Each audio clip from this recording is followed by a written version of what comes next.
Well, next up, we take you to KCRW's Performance Studio, and we're joined by DJ Shadow. Hello, my man. What's up, man? How you doing? I'm good. I'm good. It's always good to see you. Yeah, good to see you. Sort of through panes of glass. Yes, you're in the fishbowl right now. So the Mountain Will Fall released earlier this year, and the tour just getting underway. A couple shows down. How have they been so far? It's been good. I mean, I did a bunch overseas, Europe, China, and I did some actually in Mexico, but uh, San Diego and then LA last night were the first two in the States. It was good. It feels good to, be here finally. Yeah. You've always made the live experience a cut above, a spectacle. Tell us about the new live show. We didn't want, after the Shadowsphere, which was the last, kind of big show that we did, where we were, 3D projection mapping on two different planes, and it was kind of this very conceptual thing. We didn't kind of want to do another shape, so we didn't want it to be like more screens. So we just tried to think of it a little bit different, and thought a lot about the tour content itself, in terms of the visuals, like what we wanted to show, what we didn't want to show, what we felt like other people were doing, and there's kind of a third plane, or like a fourth wall about halfway through the show. It's something to definitely check out. It's cool. Well, good news. We have tickets at the close of your session for us for members to head on down to the Terragram Ballroom, which I like that venue a lot, downtown for the show tonight. So I saw you briefly at Coachella earlier this year, and you performed with Run the Jewels. They're, of course, on the lead single from your album, Nobody Speak, and there's a video just out as well. How long have you known those guys, and tell us about that collaboration? Yeah, I've known Elle for quite a while. I mean, obviously as a peer since the Co-Flow days. Known about Mike since kind of 2004-ish, sometime around there. But hadn't seen Elle in a minute. But when Run the Jewels came out, I basically just started writing him, and I just was like, this is so inspiring, this move that you've made, by doing an album on Fool's Gold and completely recontextualizing yourself to, an entire new generation. It was really inspiring because we're a similar age group. Yeah. And it's difficult to do that after you cross a certain threshold and you've been around and people know you for one thing. And so I basically just let them know that, like, hey, I'm a huge fan of what you're doing. Yeah. Also, they kind of brought it back to more of a purist standpoint for hip hop. I mean, obviously, hip hop has changed and evolved in a lot of great ways, but they kind of brought it back to the fundamental. Yeah, and they had a raw sound, and it's a sound that hasn't really been around for a while. Everything's kind of moved in uniform in a certain direction, and they've kind of gone the exact opposite direction. And there's a certain energy, and it's almost kind of rock and roll in the way that their music is assembled and stuff. And it's just I think it's refreshing because it's a little bit different from everything else. Where did writing Nobody Speak come in the process of you assembling The Mountain Will Fall? The demo itself, the music, was, I'd say, probably the second or third demo that I made for the record. And I don't know if we talked about this at Coachella, but it kind of surprised me because it did feel almost like if I took it in a certain direction, it could be perceived as a throwback track. And I didn't want it to be that. I wanted to keep it contemporary. And that's one of the reasons I thought of them, is I wanted somebody who knew how to rock over that kind of a beat, but also were, staying current and progressive in the way they thought about their own style and the way they rap over things. Well, listening to this album, as a complete work, Nobody Speak is a pretty unique track on the record. Most of the record is, comparatively more abstract, instrumental, and dark. Who else did you work with on the album? On the sideshow, a rapper named Ernie Fresh. He's from Sacramento. Nils Fromm is on a track, actually the first track I'm going to play in the set. And Matthew Halsell, the UK jazz artist, trumpet player. So are these mainly people from Northern California and kind of people you've been in touch with? Oh, and I forgot Bleep Bloop and G Jones. Oh, right. And they are actually from California. Right. Everybody else is, Nils Fromm is from Germany. Matthew is from the UK. So, it's kind of I listen to a lot of different types of music, so I want the album to reflect that. Yeah. You've always represented Northern California, though. Mm-hmm. And I can see your hat today, of course. We're still in it. We're still in it. We're just hanging on by our fingernails, but we're still in it. You know, one thing that comes to mind when I listen to the album is how come you've never scored a film? Well, that's a good question. I mean, right after Introducing came out, I was offered a lot of your typical. Actually, to answer your question directly, I think it has to do with people's perceptions of what DJs are. Because a lot of times, I think to a like motion picture executive, they think of a DJ as a remix machine. Right. It's like, oh, let's get this kid to, play with the stems and come up with some new cool thing. Right. And I usually demur from that kind of stuff. That's not, right after Introducing came out, I was offered Mission Impossible, the Avengers, and even the Star Wars theme. They were like, remix the Star Wars theme. And I went, okay, well, that sounds cool, but can I talk to John Williams? Like, I'd really love to talk to him.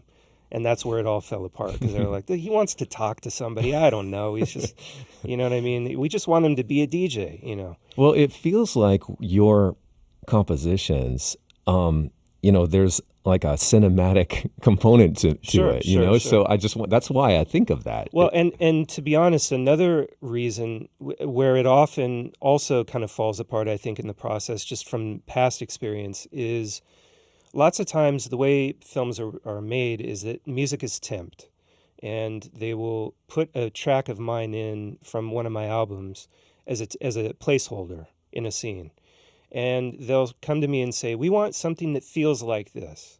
And I'll say very upfront and very honestly, like, look, the way it works with the music that I make, because I don't write music on a keyboard or a guitar, I can't just transpose a note and make it sounds like Yeah, yeah. that track. Well, it sounds like you would need to get in on the ground level with exactly the right project. Sure, And anything less than that just doesn't really make sense. But sure, also, it's a huge undertaking scoring a film. sure. Yeah, I mean, it's just, it's one of those things where I know it'll happen at some point.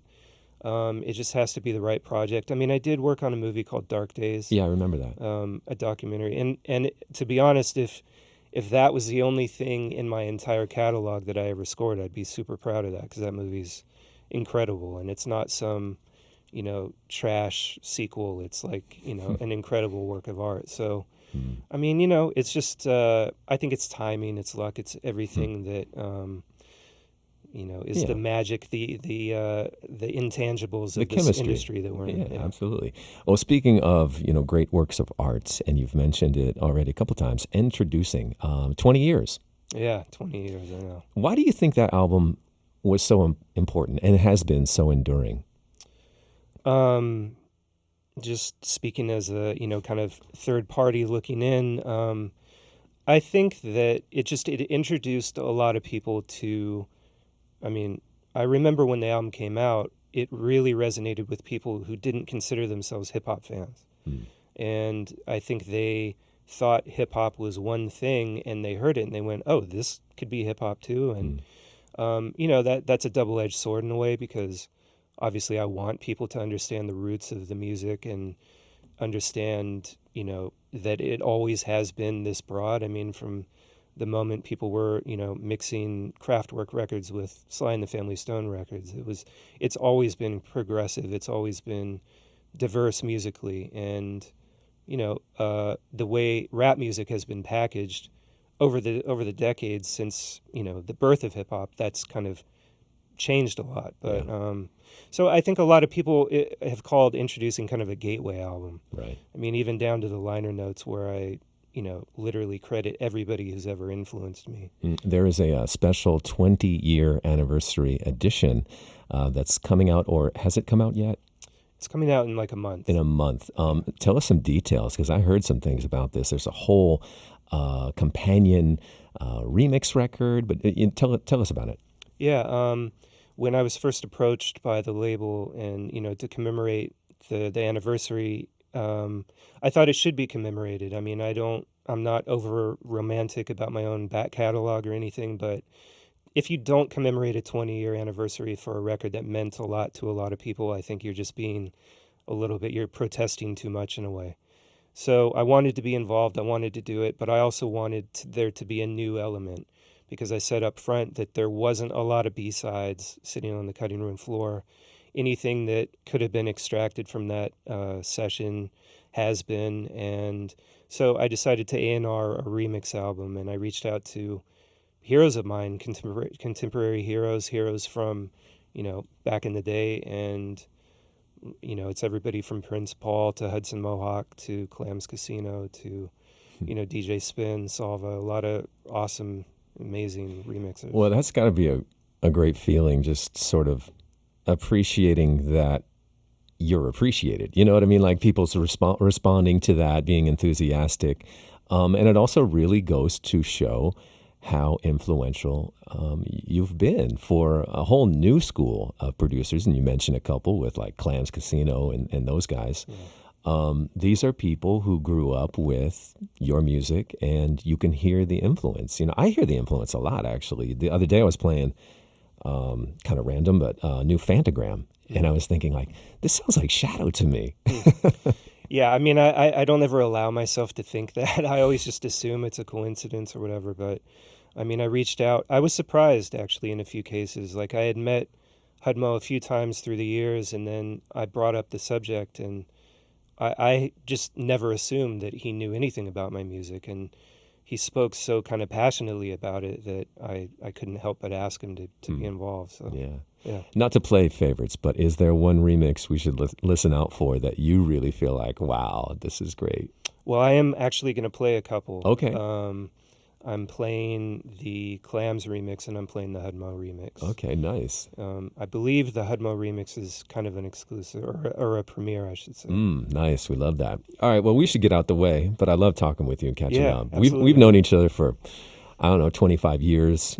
Yeah, going on that. Just 25 years. And I love this story because, and I tell it actually to students, like I was recently speaking to a contemporary music program at USC. And I think my point, just to give some backstory, you would crash on the couch of my roommate at the time. We lived in West LA, DJ Zen. Right. You would come down, you would crash on the couch, you were friends. And, just knowing you since then and your evolution. And when I speak to students, I just say, like, look around you right now.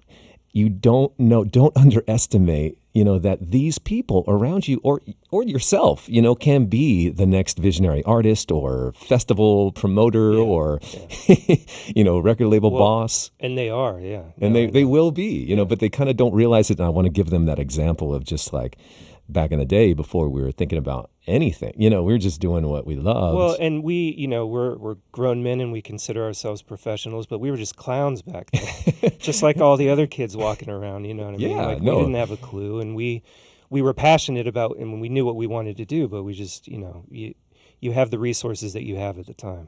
Yeah, man. Well, it's been a pleasure knowing you all this time, and glad to have you here this morning on KCRW. So everybody sit tight. After the set, we're going to play straight through. Then we're going to have tickets for the show tonight as KCRW presents DJ Shadow live at the Teragram Ballroom. Shadow, take it away. Thanks, man.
I walk on a line between ghetto slang and stimulation of the mind. Life is a labyrinth of violence and sense as I quest for cream.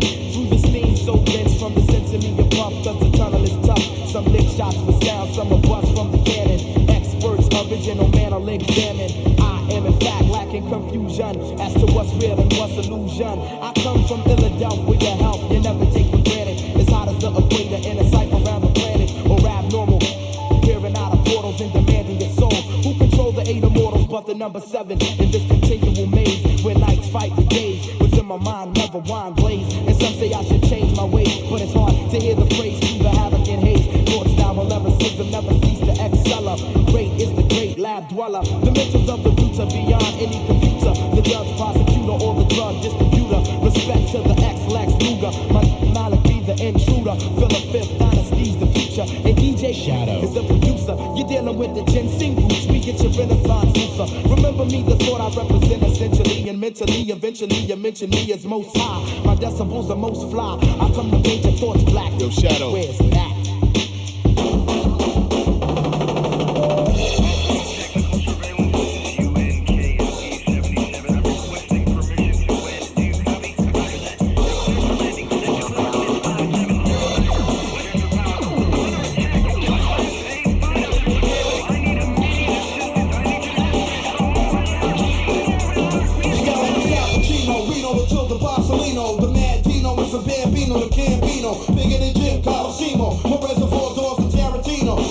Venezuela, brown as Nino, making a block out of the jalapeno. G. Luciano, we wet like Pesci in Casino. $50 for cars here, for bars near the mafia. Don Boy like Garcia, drugs on that baby Barbia. The inmate behind the bar for you. From Poconos to Panama skier. Don with the Parmesan, ready to burn like Vietnam with arms. Cause a Holocaust, I'm phenomenon. The cheddar spreader, the killer with the gold beretta, the sweater wetter with the hollow letter, drama setter. Shabama redder, getting redder, kids the mama shredder. Infrared.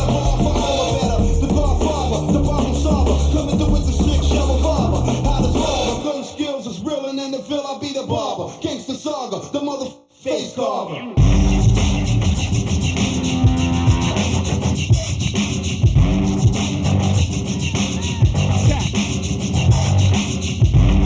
One, two. Alright. I was born with the voice of a riot, a storm. Lightning, the function, the form. Far from the normal, follow like cattle. I'm more like the catalyst, calm in the mental battle. Who let the cowboy on the saddle? You don't know a missile from a gavel. Terror troop and flipping loot to death. One innocent flex, but I'm back in the sight from my foes and friends. With the first in the plan against the line, I won't go in the fan. Better curse a murderous man in suits of professionals who act like animals. Man-child, ruthless and wild. Who wouldn't change his police that wanna lead through Texas, Flora, for sure. Compassionless, calm, server. Needle to the core, the jaw for crime is murder. Where I was born, voice of a riot, a storm, lightning, the function, the form. Far from the norm, won't follow like cattle, I'm more like the catalyst. Calm in the mix of battle. Who let the cowboy on the saddle? He don't know a missile from a gavel. On the left, on the left, left, right, left, on the left, on the left, left, right, left, on the left. On the left, left, right. Okay, you're looking good. You might bend them just a little left. Just a little left. About 1 Inside the world, I struggle to find my place with the bass and the treble, the sky high. Whether you're stout or you're short or you stand or you fall, you don't have a chance with them all. From project to playground, cross down to uptown. Open your heart to the beat, the DJ down. From DJ to DJ, it isn't easy. We make the vibes of the world, what would you play? Deeper we seep in, this is for weekends. Listen to Q-Tip, Shadow, and our teeth in. Music consoles, if you think it's a no, then you insane. Transforms, take you to new planes. This is for all y'all, folks who say, oh no, we ain't gon' dance and enhance on this man's song. Don't get your ass up, how could you pass up the chance to bring us in your world? Can you stand up?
This is DJ Shadow, live on KCRW.com. Morning becomes eclectic.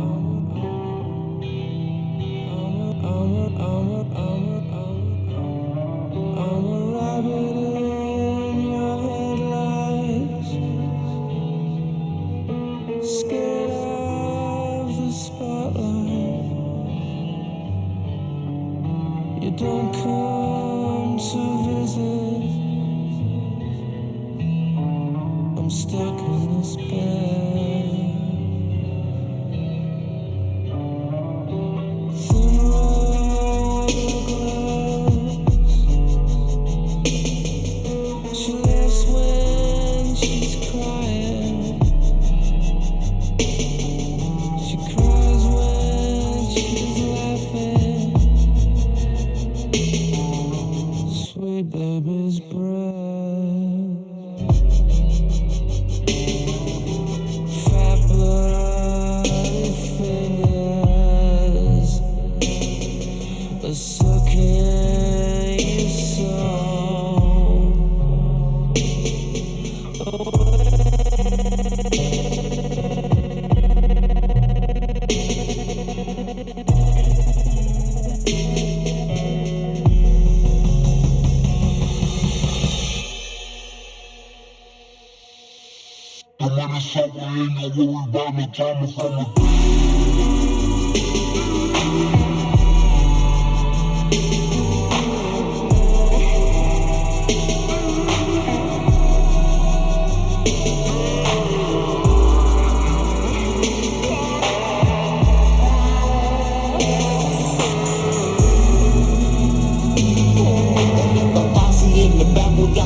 Meanwhile, uptown, the DJ up there.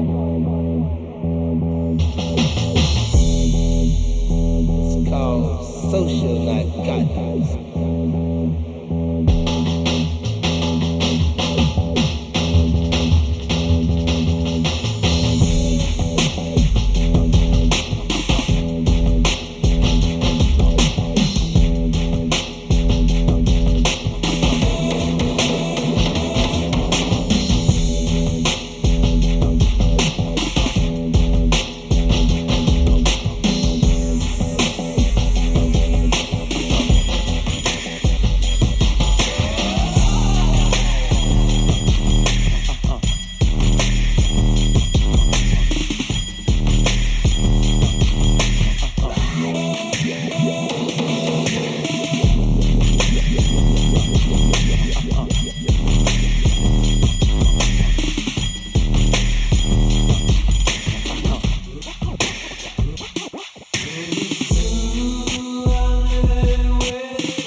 understand it. Do understand it.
DJ Shadow live on KCRW and headed to the Telegram tonight. And we've got tickets. Actually, Shadow, I didn't even realize this, but we have not only download copies of The Mount Will Fall, but we have the 20th anniversary edition of Introducing to give away as well. So that's kind of sweet. Nice. So heads exploding. Get to your phones right now. What am I saying? You're holding your phone these days. You don't have to get to your phone. KCRW presents DJ Shadow at the Telegram Ballroom tonight, September 29th. So as I mentioned, we've got download copies of The Mountain Will Fall, which is the new record. We have the tickets to see him tonight at the Telegram. And we have the 20th anniversary edition of Introducing, all to offer you, our good KCRW members right now. If you haven't won a giveaway from us in the past 90 days, call us at 877-600-5279. And good luck to you. These are all non-transferable. It's got to be you. So call us 877-600-5279. So Dan the Automator just showed up in here. Are you serious? Yeah, he just rolled up. Well, ask him to explain to you what happens when a speaker is receiving too much bass information. And so when you're trying to scratch, it's actually compressing the sound away, which makes it really challenging when you're trying to do a live mix. Is that what just happened? Well, a little bit, yeah. Okay. But that's not an excuse or anything. What's up, Dan? I see Dan in the window there. You're a perfectionist, man. You are, though. You've always been so meticulous in your process. It's crazy. I have to be. If you're not naturally gifted, you have to use every possible crutch you can. Oh man, come on. Well, that was awesome. So you finished with the Hudson Mohawk remix. Right, yeah. Yeah, okay, of Midnight in a Perfect World. Great stuff. So is that set unique to your performance today, or is that something you work up, and is that what you do live at the show? This is part of the set. Part of the set. I mean, I have visuals. It would have been awesome to have the visuals in here, but that would be kind of ridiculous also. But yeah, it's a little segment of the set. I thought it would be appropriate for what we're doing here. We should mention your rig here, which people have been watching at kcrw.com. But for the radio audience, and I'm sure you've kind of perfected this over time in terms of what you want to use. But I can see from my vantage point, two laptops, a little percussion rig, and a CD player. But what else do you have there? So just a turntable, your traditional turntable and mixer, Ableton Live, and a controller for that, and then a CDJ and some drums that you can load samples into and play. So, they all do unique things. Like, you can't ever replicate what a turntable can do. There's certain tricks and fun things you can do with a CDJ that you can't replicate in other ways. Sure. Yeah. So the nuance of the sound. Yeah. Yeah. I like to be as busy as I can. You did a pop-up event recently. Yeah. Tell us about that. It was literally a friend reaching out and saying, "Hey, we do these series of pop-up stores with collectors. Would you want to do one?" And I said, "Well, yeah, actually, because I have this garage full of duplicates that's just, kind of blowing up, and I'd love to move some of it." But then when it was announced, it turned somehow into DJ Shadow is selling his record collection, which So panic ensued. well, and people were like texting me going, "What's wrong? Is everything okay?"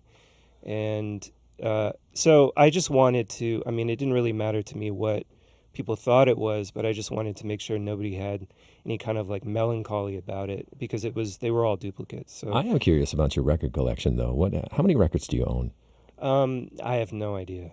A lot, And though. well, and the reason I say that is because I've made some like large purchases. I bought with a friend, we bought like 350,000 45s once. Another load was, So it's all in different places, and I've never bothered counting it really. When you tour and you're, in like some far-flung space in like Europe or China or whatever, do you make it a point to go to local independent record stores? I would say less so these days, because it was a lot more fun, obviously, when you would encounter record stores or caches of records that weren't priced according to, internet value. So, nowadays, I'd say in the last 10 years, it's like it's slowly permeated the entire planet, where now everybody just goes to Collector's Frenzy or popsych.com and they go, "Oh, my record's worth X amount," and they don't really understand that for people walking in a store, they don't want to have to pay internet prices. Yeah. So it's harder and harder to find reasonable. Like, I'm perfectly happy to pay for a record if I'm not paying like the same price I would have to pay on the internet. Sure. Is there one record store that you think, since it's sort of an endangered species, what's the best record store that you've been to? Ever? Yeah. Oh, that's tough, because there were so many great ones. there were giant warehouses with. Well, 2 how million about that's records still standing? Val Shively's record store in Philadelphia is pretty great if he lets you in. He doesn't let everybody in. There's I would have said Village Music in the town I live in, but that closed, unfortunately. I like Groove Merchant still in San Francisco. Yeah. Good friend of mine runs it. Sure. And he gets it. He's one of those people that gets it. They get, you have to take care of the customer, and the collector is your friend, and it's not in your best interest to try to gouge. Sure. Well, hey, man, we got to jump. We're out of time, and the phones are blowing up from that giveaway that our volunteer here in studio needs to get those calls. But always good to see you. We wish you all the best, and have fun tonight at the Terragram downtown. Yeah, thank you. All right.